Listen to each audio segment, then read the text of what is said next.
Okay, bismillahirrahmanirrahim. Assalamualaikum warahmatullahi wabarakatuh. My name is Fairussania, 2025-2012. I'm from class Multimodal Listening and Speaking A. Today I will explain about linguistic devices. So what is linguistic device? Linguistic device, also known as literary device, it's a technique that writers use to communicate a mood, feeling, or theme more effectively. Linguistic device are words or phrases that convey a meaning which is different to the literal one. Well-chosen linguistic devices can help make our writing more effective and powerful. They can be used in fiction or non-fiction text and can add something special or original to our writing. Okay then, there are many types of language features in English. All of these can be used to create a particular effect in the writer's text. It also can be used to enhance the message that they are trying to communicate. Listeners can interpret the devices and decide how they will respond to the message. It is important to develop awareness of the power of language to persuade, entertain, and inspire, as well as its power to isolate, denigrate, or marginalize people. And then, the main linguistic devices used in planned and unplanned speaking, such as, first, allusion. It's a casual reference to a famous historical or literary figure or event. An allusion is an indirect reference to something outside the immediate context of speech act. It relies on the listeners being familiar with the meaning hidden behind the words. So the speaker might make a reference to an event or character from literature, history, or something related to current events. Okay, example, I was surprised his nose was not growing like Pinocchio's. Everybody knows about Pinocchio's. He's a famous historical or literary figure, and the sentence refers to the story of Pinocchio where his nose grew whenever he told a lie. Second, analogy. An analogy compares one thing with another. It can provide insights to the similarities that would otherwise not be apparent. Example, when we read a book, then we say that book was a roller coaster of emotion. It means the plot of the book had many highs and lows, make it feel like you rode the ups and downs of a roller coaster. Third, anecdote.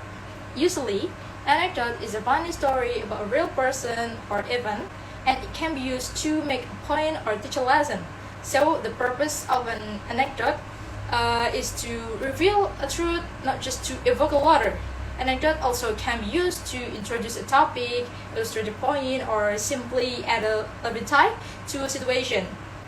For example, when a group of coworkers are discussing about embarrassing moment, and one coworker tells a story about how she had embarrassing moment when she called someone a wrong name, then the one coworker has just told an anecdote. That's it.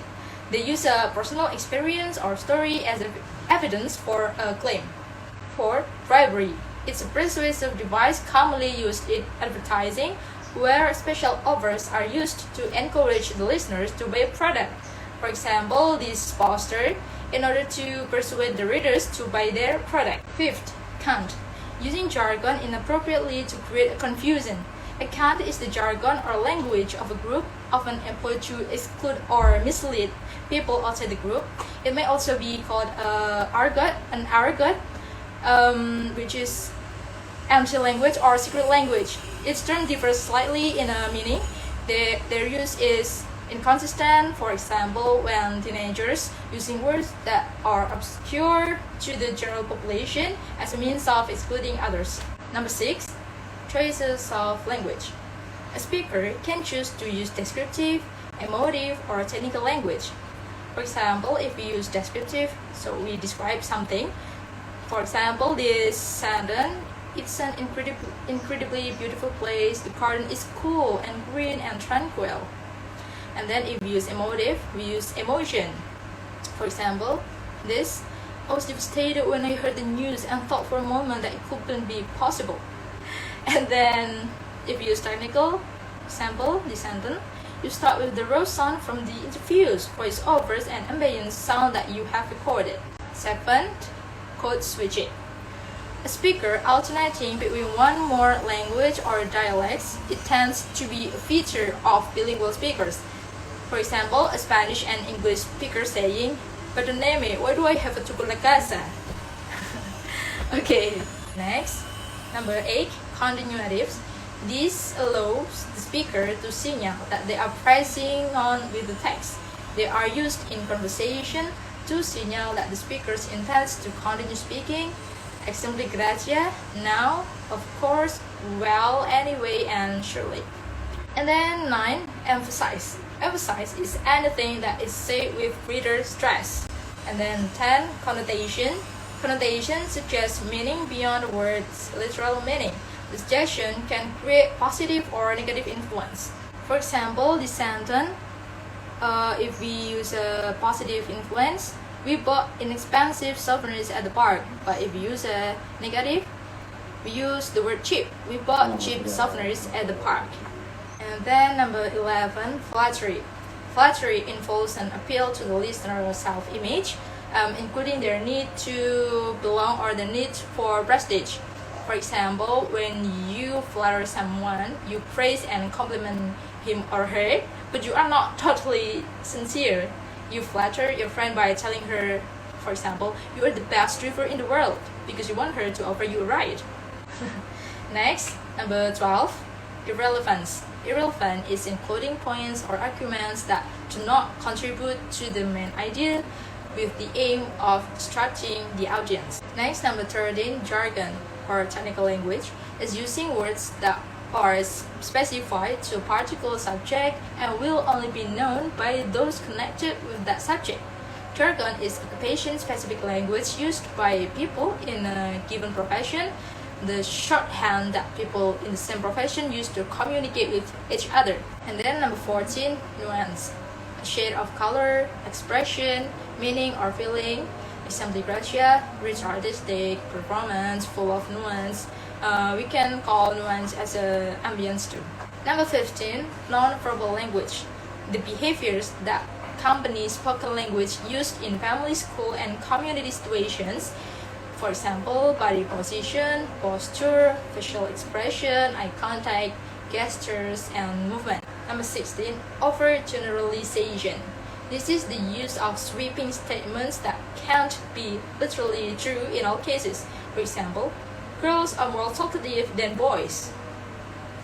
And then number 17, parody. Imitating speaker in such a way as to ridicule them. For example, comedian doing a caricature of the prime minister voice. And then number 18, repetition.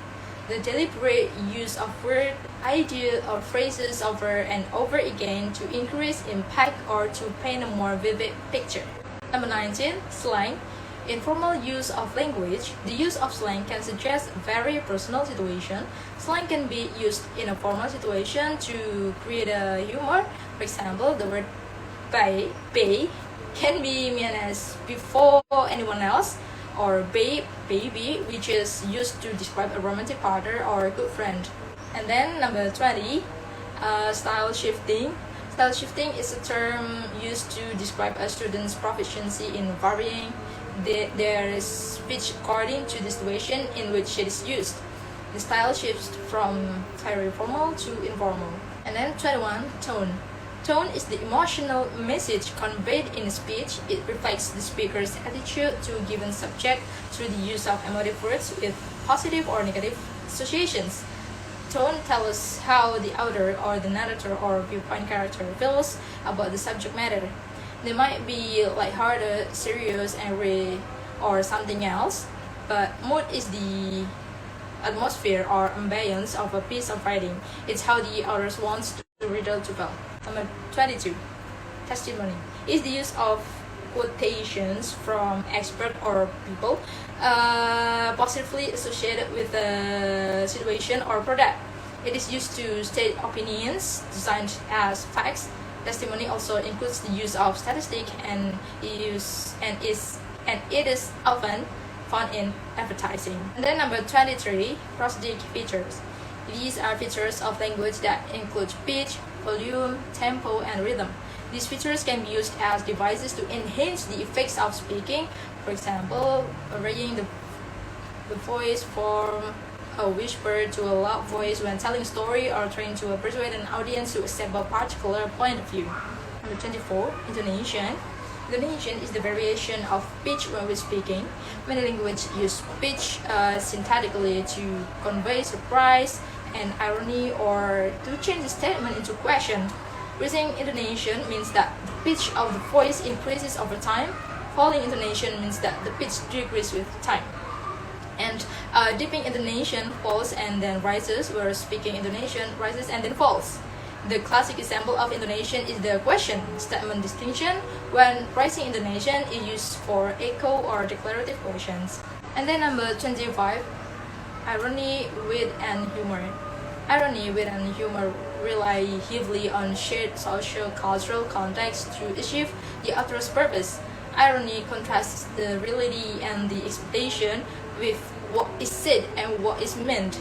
For example, a good day for dogs usually means that it's pouring with rain and it's not particularly good day for people. Wit refers to the perception and expression of a relationship between seemingly incompatible or different things in a cleverly amusing way. And then humor is the perception, enjoyment, or expression of something that is amusing, comical, incongruous, or absurd. Number 26, verbal language. Verbal language can be shaped to position listeners towards certain beliefs, assumptions, and points of view by using judgmental and emotive language, nuance, emotions, irony, and humor. And then verbal language can use code, dialect, technical terms, slang, and jargon to exclude others and give power to certain groups in society. Meaning can be enhanced by varying pitch, pace, phrasing, pronunciation, sound, and silence to influence the interpretation of a text. Then number 27, similes are directed comparisons between two things to show their similarity using the words like and as. Example, as good as gold, as quiet as mouse, and etc. Propaganda devices. There are some types of propaganda devices. The first one is glittering generality, and then good old days, and then plain faults, and then heartstring, and then new and improve, and then labeling, and then that's incredible, and then name calling. Okay, the last of main linguistic devices, which is figurative language. Figurative language refers to using words in a non-literal way. The understanding of figurative language is often determined by a shared social context, and figurative language is used by speakers to express difficult ideas more clearly by comparing them to something that the listeners is already familiar with. Okay, there are some types of figurative language. The first one is euphemism. It involves using a mild, indirect, or vague expression instead of a harsh or upsetting one. Example, Gracia, we use he passed away instead of he died. And number 2 is hyperbole. It's an exaggerated statement. For example, I've told you 1,000,000 times not to do that. Number 3, idiom. Is an expression with a meaning different from the literal meaning of the words. For example, it's as easy as pie. It means very easy. Okay, next, imagery. It's when a writer invokes the 5 senses. For example, the smile reminded him of rotting tomatoes. Okay, then, metaphor. It's a comparison of two unlike things without using the words like or as. Rather than describing one thing as being like another, that things become the others. For example, Lucy is a ray of sunshine. And then, metonymy is substitution the name of something with the name of an attribute or object associated with it. For example, the pen is mightier than those words. Okay, number 7, personification. It's giving human qualities to animals, animate objects, and abstract ideas. For example, my car drank the gasoline in one go. The number 8, proverbs are concise saying that express a general truth. For example, it's no use crying over spilled milk. Number 9, rhetorical question. It's a question that asks for effect without expecting an answer. For example, are you crazy? Okay guys, that's all for me. Thank you for watching. I hope it can be useful for you all and me of course. See you next time. Wassalamualaikum warahmatullahi wabarakatuh. Bye.